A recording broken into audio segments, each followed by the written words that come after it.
Katika historia ya Uislamu kuna watu ambao si tu waliishi bali waliibeba dini mabegani mwao. Miongoni mwao ni Imam Ahmad bin Hanbal, jina ambalo leo linatajwa kwa heshima, lakini nyuma yake kuna simulizi ya maumivu, saburi na msimamo usiotikisika. Karibu sana katika simulizi hiyo kumhusu. Jina langu ni Abdullahi mwana wa Maalim Mashi.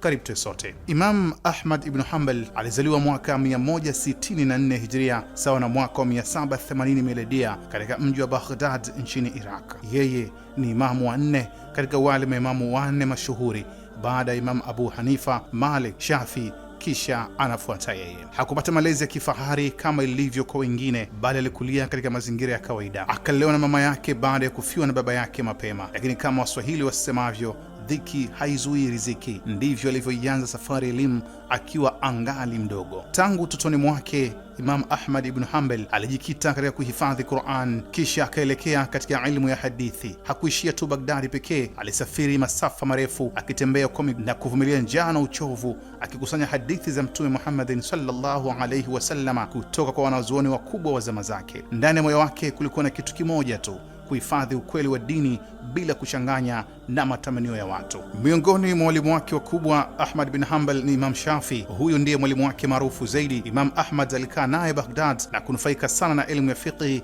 na misingi ya kutoa fatwa. Hata Imam al-Shafi alimthamini sana mwanafunzi wake huyo Ahmad bin Hanbal, na aliwahi kusema, nilitoka Baghdad na kumwacha hakuna mtu mcha Mungu na mwenye ilmu zaidi ya Ahmad. Lakini pia Ahmad bin Hanbal alifundishwa na Sufia bin Uyaina, mwanachuoni mkubwa wa hadithi kutoka Maka. Imam Ahmad alisafiri hadi kwake kujifunza hadithi kwa kina. Yahya bin Ma'in ni miongoni mwa walimu ambao walimfundisha. Rafiki yake na pia mwanachuoni mkubwa wa hadithi, walisaidiana sana katika kuhifadhi na kuchambua hadithi. Abdurrahman ibn Mahdi ni miongoni mwa walimu wake mwingine aliyemfundisha misingi ya kuchambua wapokezi wa hadithi, ilmu rijal, jambo lilomjenga Ahmad kuwa imara sana katika hadithi. Kifupi, Ahmad bin Hanbal hakurithi tu elimu, alisaka kwa miguu yake, akisafiri kutoka Baghdad hadi Maka, Basra na sehemu nyingine nyingi, akikaa chini wanazuoni wakubwa kabisa. Na hapo ndipo walipokuja kuwa mmoja wa wanazuoni wakubwa kabisa katika historia ya Uislamu na mwanzilishi wa madhhab ya Hanbal, madhhab yanayojulikana kwa kushikamana sana na Qur'an na Sunna bila kuyumbishwa na fikra za kisiasa. Shambelecho wa Swahili, mti haukui kila mahali,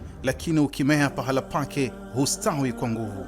Madhhab ya Imam Ahmad bin Hanbal hayakusambaa kwa wingi kama ilivyo madhhab mengine, lakini alipata nguvu kubwa katika ardhi ya Najdi na baadaye kuimarika zaidi ndani ya Saudi Arabia, yakawa kama nguzo ya mifumo ya dini na sheria. Madhhab hayo ya Imam Ahmad bin Hanbal pia yanaathiriwa sana katika maeneo ya Qatar, hasa katika masuala ya dini na sheria. United Arab Emirates kuna uwepo wa Hanbal, ingawa kuna mchanganyiko wa madhhab mengine pia. Hata kule Kuwait Hanbal ipo, lakini sambamba na madhhabu mengine. Lakini kile kilichomtofautisha zaidi si elimu yake, bali ni mtihani wake. Kulikuja kipindi kigumu kinachojulikana kama mihna, wakati ambapo watawala walitaka kulazimisha wanazuoni kusema kwamba Qur'ani imeumbwa. Wanazuoni wengi waliogopa, wengine walinyamaza, lakini Imam Ahmad ibn Hanbal alisimama imara. Alikamatwa, akapigwa, akawekwa gerezani, akaumizwa, lakini hakubadilisha kauli yake. Aliulizwa, sema tu Qur'ani imeumbwa, utaachwa. Lakini yeye akajibu kwa msimamo, hii ni dini, siwezi kusema nisichokiamini. Hapa ndipo historia ilipogeuka. Mtu mmoja dhaifu kwa mwili, lakini imara kwa imani, alisimama dhidi ya dola nzima, na kama Waswahili wasemavyo, ukweli hauna ndugu, lakini haukosi mashahidi. Hatimaye alishinda, si kwa nguvu bali kwa saburi ya hali ya juu. Baada ya mateso makubwa aliachiliwa na akaendelea kufundisha hadi akawa kimbilio la ilmu kwa maelfu ya wanafunzi. Kitabu chake mashuhuri Musnad Ahmad kawa miongoni mwa hazina kubwa ya hadithi katika Uislamu.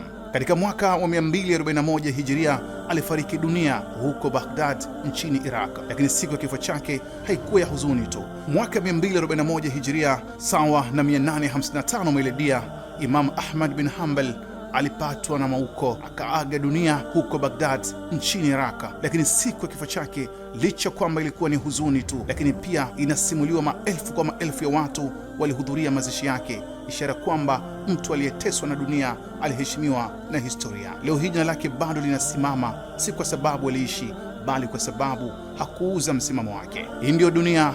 Leo unaweza kulazimishwa kubadilisha msimamo, kesho unageuka historia. Imam Ahmad bin Hanbal anatufundisha kuwa msimamo wa haki haupimwi kwa nguvu ya adui, bali kwa uthabiti wa moyo. Elimu bila msimamo ni dhaifu, lakini imani yenye msimamo hubadilisha historia.